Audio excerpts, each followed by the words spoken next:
ಇವಕ್ಕೆ ಮುಂಚೆ ಎಲ್ಲ ತರಕಾರಿನೇ ತಂದಿಲ್ಲ. ತರಕಾರಿ ಯಾವ ಶಾಪಿಂದ ತರ್ತಿದ್ರು ಅಂತಲೂ ಒಂಚೂರು ಐಡಿಯಾನೂ ಇಲ್ಲ. ಬಟ್ ಆಫ್ಟರ್ ಮ್ಯಾರೇಜ್ ಎಷ್ಟು ಚೇಂಜ್ ಆಗಿದೆ ಅಂದರೆ ಗ್ರಾಸರೀಸ್ ಎಲ್ಲ ಏನೇನಿಲ್ಲ, ನೆಕ್ಸ್ಟ್ ವೀಕೆಲ್ಲ ಏನೇನು ಬೇಕು, ಈ ವೀಕ್ ಏನು ಖಾಲಿ ಆಗಿದೆ ಅಂತೆಲ್ಲ ನೋಡ್ಕೊಂಡು ಲಿಸ್ಟ್ ಔಟ್ ಮಾಡಿ ತರೋ ಥರ ಆಗಿದೆ.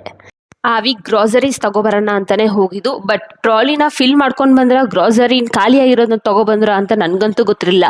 ಇರೋ ಐಟಮ್ಸು ಓಕೆ ನೆಕ್ಸ್ಟ್ ಇರಲಿ ಅಂತ ಹೇಳ್ಬಿಟ್ಟು ಇನ್ನೊಂದು ಪ್ಯಾಕೆಟ್ ಹಾಕೊಂಡು ಬಂದಿದ್ದು ಆಯಿತು.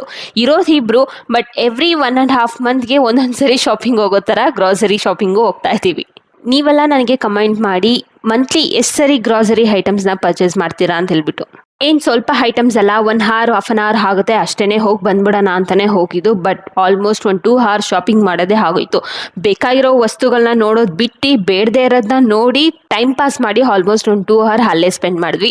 ಹಾಡೆ ಪುಳಿಯೋಗರೆ ಪೌಡರ್ ಮಾಡೋಣ ಅಂತ ಅಂದ್ಕೊಂಡ್ವಿ. ನಾವೇ ಈ ಥರ ಹೆಲ್ದಿಯಾಗಿ ಟೇಸ್ಟಿಯಾಗಿ ಹೈಜೀನಾಗಿ ಮನೇಲೇ ಈ ಥರ ಪುಳಿಯೋಗರೆ ಪೌಡರ್ ಮಾಡ್ಕೊಂಡು ನಾವು ಆರಾಮಾಗಿ ಸ್ಟೋರ್ ಮಾಡ್ಕೊಳ್ಬೋದು. ಏನಿಲ್ಲ, ಇದು ತುಂಬ ಈಸಿ ರೆಸಿಪಿನೇ. ಒಂದು ಪ್ಯಾನಲ್ಲಿ ಸಾಸಿವೆ, ಮೆಂತ್ಯ, ಮೆಣಸನ್ನ ಲೈಟಾಗೆ ಹುರ್ಕೊಳ್ಳಿ. ಮತ್ತೆ ಅದೇ ಪ್ಯಾನಲ್ಲಿ ಬಿಳಿ ಎಳ್ಳು, ಕಪ್ಪೆಳ್ಳು ಲೈಟಾಗೆ ಹುರ್ಕೊಳ್ಳಿ. ಮತ್ತೆ ಅದೇ ಪ್ಯಾನಲ್ಲಿ ಧನಿಯಾ ನಿಮ್ಗೆ ಎಷ್ಟು ಬೇಕೋ ಅಷ್ಟು ಪೋರ್ಷನ್ನ ಲೈಟಾಗಿ ನಿಧಾನಕ್ಕೆ ಸಿಮ್ ಫ್ಲೇಮಲ್ಲೇ ಇಟ್ಕೊಂಡು ಬೆಚ್ಚಗಾಗೋ ಥರ ಹುರ್ಕೊಳ್ಳಿ. ಉದ್ದಿನಬೇಳೆ, ಕಡಲೆಬೇಳೆ, ಜೀರಿಗೆ ಮತ್ತು ಬ್ಯಾಡಗೆ ಮೆಣಸಿನ್ಕಾಯಿ, ಕರ್ಬೇವಿನ ಸೊಪ್ಪು ಇದನ್ನು ಲೈಟಾಗೆ ಬೆಚ್ಚಗೆ ಹುರ್ಕೊಳ್ಳಿ. ಮತ್ತು ಕೊಬ್ಬರಿನ ಕಟ್ ಮಾಡಿ ಚಿಕ್ಕದಾಗಿ ಈ ಥರ ಸ್ವಲ್ಪ ಬ್ರೌನಿಷ್ ಕಲರ್ ಬರೋ ಥರ ಈ ಥರ ಲೈಟಾಗೆ ಹುರ್ಕೊಂಡಾದ್ಮೇಲೆ ಎಲ್ಲನೂ ಒಟ್ಟಿಗೆ ಸೇರಿ ಮಿಕ್ಸಿಗೆ ನಿಮ್ಗೆ ಎಷ್ಟು ಫೈನ್ ಬೇಕೋ ಅಷ್ಟು ಫೈನಾಗೆ ಮಿಕ್ಸಿ ಮಾಡಿಕೊಂಡ್ರೆ ಪುಳಿಯೋಗರೆ ಪೌಡರ್ ರೆಡಿ ಆಗುತ್ತೆ. ಇದನ್ನು ನೀವು ಒಗ್ಗರಣೆ ಮಾಡ್ಕೊಳ್ಬೋದು.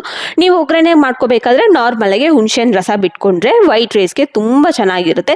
ಈ ಥರ ನೀವು ಸಪ್ರೇಟಾಗೂ ಮಿಕ್ಸಿ ಮಾಡ್ಕೊಬೋದು, ಇಲ್ಲ ಎಲ್ಲ ಒಟ್ಟಿಗೆ ಸೇರಿಸಿನೂ ಮಿಕ್ಸಿ ಮಾಡಿಕೊಂಡ್ರೆ ಆ ಸ್ಮೆಲ್ ಅಂತೂ ಘಮ ಘಮ ಅಂತ ಬರ್ತಾ ಇರುತ್ತೆ. ಒಂದ್ಸರಿ ಟ್ರೈ ಮಾಡಿ ಹೇಗಿರುತ್ತೆ ಅಂತ ಹೇಳಿ.